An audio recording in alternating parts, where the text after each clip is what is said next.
Shalom Bapak Ibu Saudara-saudari yang terkasih di dalam Tuhan. Yesaya 30 ayat 18 berkata, "Sebab itu Tuhan menanti-nantikan saatnya, hendak menunjukkan kasih-Nya kepada kamu.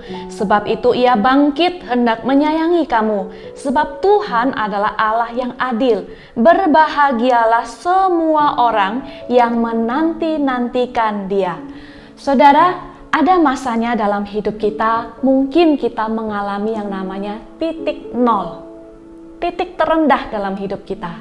Titik terendah yang kita alami mungkin berbeda satu dengan yang lainnya.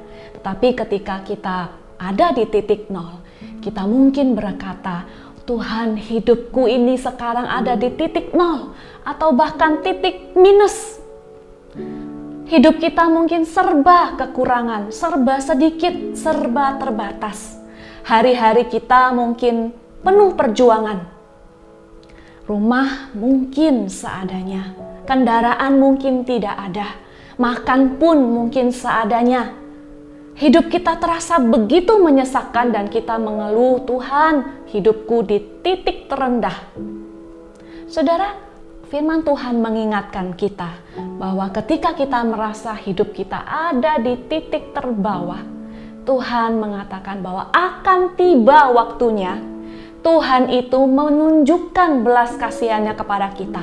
Akan tiba masanya Tuhan itu menyatakan kasih setianya kepada kita. Ketika kita mengalami hari-hari yang demikian, mari kita tidak pernah berhenti menanti-nantikan Dia, tidak pernah meragukan Tuhan, sehingga akan tiba waktunya kita mengecap kebaikan Tuhan.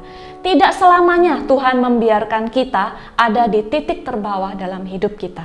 Akan ada datang waktunya Tuhan mengangkat kita, dan janji Tuhan, Dia tidak pernah meninggalkan kita di saat terendah sekalipun.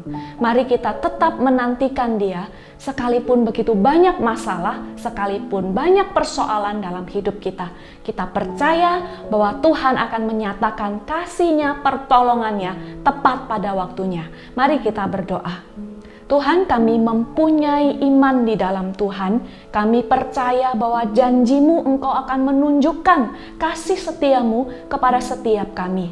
Kalau saat ini kami mungkin berada dalam titik terendah dalam hidup kami. Kami merasa hidup kami begitu menyedihkan, begitu berbeda dengan orang lain, begitu banyak kesulitan dan pergumulan. Tolonglah kami Tuhan, nyatakanlah kasih-Mu kepada kami, dan ajar kami untuk setia terus menantikan pertolongan Tuhan. Tidak pernah meragukan Tuhan sekalipun dalam hidup kami. Tolong kami semua di dalam nama Tuhan Yesus, kami berdoa dan kami bersyukur. Amin.